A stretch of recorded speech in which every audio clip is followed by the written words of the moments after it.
Iran और Israel के बीच 13 जून से शुरू हुई जंग को अमेरिकी प्रेसिडेंट डोनाल्ड ट्रंप ने 12वें दिन यानी कि 24 जून को सीज़फायर करवा दिया। अमेरिका ने 21 जून को ईरान के 3 अहम न्यूक्लियर ठिकाने फोर्डो, नतांज और इस्फहान में भारी बमबारी की थी। इस हमले के बाद प्रेसिडेंट ट्रंप ने दावा किया कि ईरान का न्यूक्लियर प्रोग्राम पूरी तरह तबाह हो चुका है।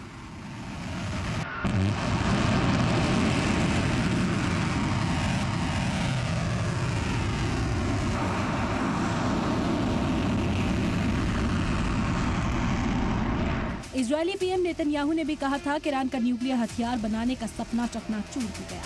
लेकिन सीज़फायर के अगले ही दिन अमेरिकी खुफिया रिपोर्ट ने प्रेसिडेंट ट्रंप और नेतन्याहू के दावे की हवा निकालते हुए दोनों बड़ी ताकत वाले मुल्कों को बेचैन कर दिया। अमेरिकी खुफिया रिपोर्ट में दावा किया जा रहा है कि ईरान के न्यूक्लियर ठिकानों पर अमेरिकी हमलों के बाद भी उसका न्यूक्लियर प्रोग्राम तबाह नहीं हुआ है, बल्कि ईरान का न्यूक्लियर प्रोग्राम सिर्फ कुछ महीनों के लिए ही पीछे हुआ है। अमेरिकी प्रेसिडेंट ट्रंप ने एक्स पर पोस्ट कर इन दावों को खारिज किया है। उन्होंने CNN और न्यूयॉर्क टाइम्स की खबरों को फेक न्यूज करार दिया, जबकि वहीं दूसरी जानिब ईरान के वजीर खारजा अब्बास अरागची ने न्यूक्लियर प्रोग्राम बंद नहीं करने का दावा किया है। इसी बीच अमेरिका के वाइस प्रेसिडेंट JD वेंस का भी बहुत बड़ा कबूलनामा सामने आया, जिसमें वो कह रहे हैं कि अमेरिका के हमले के बाद ईरान का 400 किलो यूरेनियम गायब हो गया है। ऐसे में अब सवाल ये है कि ईरान का 400 किलो यूरेनियम कहाँ है। दरअसल अमेरिका ने ईरान के 3 न्यूक्लियर प्रोग्राम्स को निशाना बनाया था। अमेरिकी हमलों से पहले ईरान के फोर्डो न्यूक्लियर फैसिलिटी के बाहर 16 ट्रकों का काफिला दिखाई दिया था।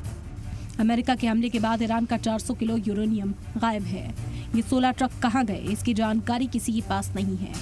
अमेरिकी वाइस प्रेसिडेंट ने माना है कि 400 किलो यूरेनियम से कम 10 न्यूक्लियर हथियार बनाए जा सकते हैं। रिपोर्ट के मुताबिक ये 400 किलो यूरेनियम करीब 60% तक एनरिच्ड है और न्यूक्लियर हथियार बनाने के लिए 90% एनरिचमेंट होना जरूरी है। रिपोर्ट के मुताबिक 60% तक एनरिचमेंट यूरेनियम को ईरान के महफूज मकामात पर जखीरा किया गया था। अब माना जाता है कि अमेरिका के हमले से पहले इसे हटा दिया गया था। रिपोर्ट सामने आने के बाद अमेरिका के दावे पर कई तरह के सवाल उठने लगे हैं। जंग की शुरुआत के साथ ही अमेरिका ने साफ कर दिया था कि वो ईरान को न्यूक्लियर हथियार बनाने नहीं देगा।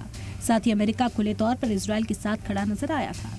यही वजह है कि अमेरिका इजराइल से ईरान पूरी तरीके से अलर्ट रहा। हमले से पहले जिन जगहों पर न्यूक्लियर प्रोग्राम चल रहे हैं, ईरान ने वक्त रहते वहां से यूरेनियम हटा दिया था।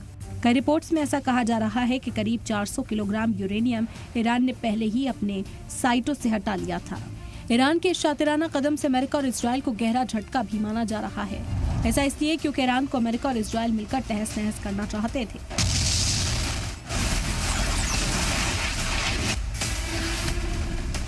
लेकिन इसके उलट ईरान अपनी ताकत दुनिया को दिखाने में कामयाब रहा है। सलाम टीवी के लिए दिल्ली से नदीम अहमद की रिपोर्ट।